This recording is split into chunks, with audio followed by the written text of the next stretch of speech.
So in the 4x4 market, there really is a lot of choice out there. You can go to the very top end and buy something like a Range Rover, which could set you back new over £50,000. £45,000 would buy you a Toyota Land Cruiser. The new Land Rover Discovery is in the region of £30,000. There's the Isuzu Trooper as well to look at. Or you could look at these two beasts in the 4x4 market, a Mitsubishi Shogun Diesel and a Jeep Grand Cherokee Limited. But which is the better buy?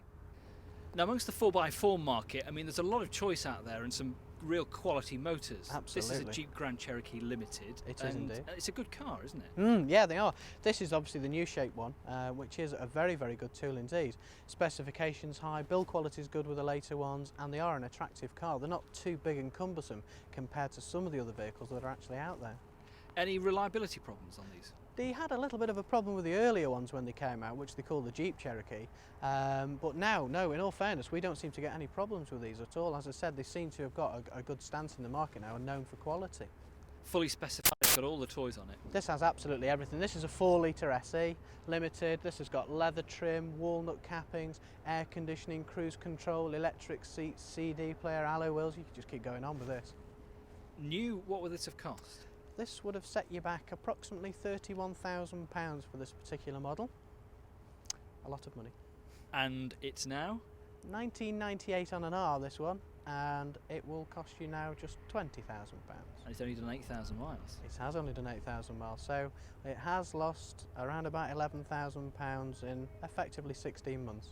Is this a problem in general with the 4x4 markets, and particularly the petrol ones? It is, in all fairness. I mean, as you do get higher up the scales, obviously the percentage of loss is greater, unless you buy something which is very sort of select in the marketplace.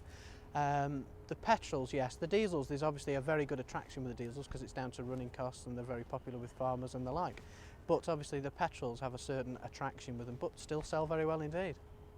Again, there's a new Grand Cherokee model range out. That's right, a slightly facelifted model again, enhanced specification, and I believe there's a different engine lineup for them as well.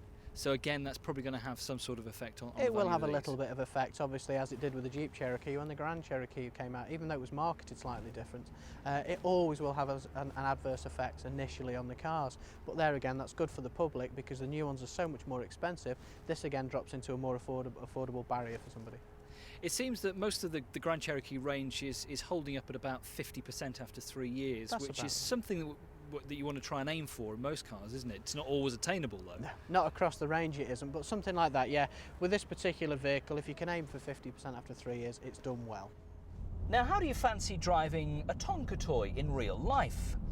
Well, for me, driving the Jeep Grand Cherokee kind of feels like that. It has that rugged Tonka toy image, flared wheel arches and all the rest. Of course, it's a very American car, and the American market absolutely loves the Jeeps, particularly the Grand Cherokee. They've taken to them, it's become one of the most popular 4x4s and sport utility vehicles over there. And in the UK, we've also particularly quite taken to the cars. We really like them. They've sold very well since the launch at the beginning of 1996. The earliest examples of a Grand Cherokee you would find on an N plate. Now, this is an R registration model. It's only done 8,500 miles, so it's practically new. And this would cost you somewhere now in the region of about £19,000 to £20,000. The new cost of this was £31,000, so it's a fair saving. It's a car that's very stylish and very chic, and certainly a car that's good enough to give the Range Rover a run for its money. Now, the power plant of the Jeep Grand Cherokee is a 4-litre 6-cylinder engine, which really is very good and silky smooth. Fuel consumption figures, though, are not great. Don't expect to get much around town, between about 12 and 15 to the gallon. On the motorway, you should get somewhere about 20 to the gallon. This is the limited Grand Cherokee, so it's got all the toys on it. Climate control, leather, wood trim, very nicely styled cabin. There's also a slightly cheaper Laredo model to look out for, which loses one or two things like the leather and the climate control, and you just get standard air conditioning, which is a little bit cheaper, but with the same 4-litre 6-cylinder engine. There's also a 2.5 turbo diesel to look out for too, and also a 5.2 V8, which unfortunately only comes in left-hand drive form. Now, also, because there's been a new Grand Cherokee recently launched, this is bound to have a bit of a knock-on effect on the prices and the residuals of these cars. So there are plenty of them about. Make sure you don't pay overbook for a Grand Cherokee. So how does the Jeep actually drive? Well, like any other 4x4, no differently really. You still get the body roll going around corners, but this is a very relaxed cruising car, and it's pretty quick on takeoff from the traffic lights. 0 to 60 time of around about 8 or 9 seconds for these 4-litre models. So if you want a Jeep Grand Cherokee, what's the cheapest you could possibly get one for? Well, the cheapest we've seen them is in about £14,500 to £15,000 for a limited model, with perhaps 30 to 40,000 miles on the clock, so it's certainly worth looking for those. And the Laredo should be, if anything, about £500 to £1,000 cheaper than these limited models.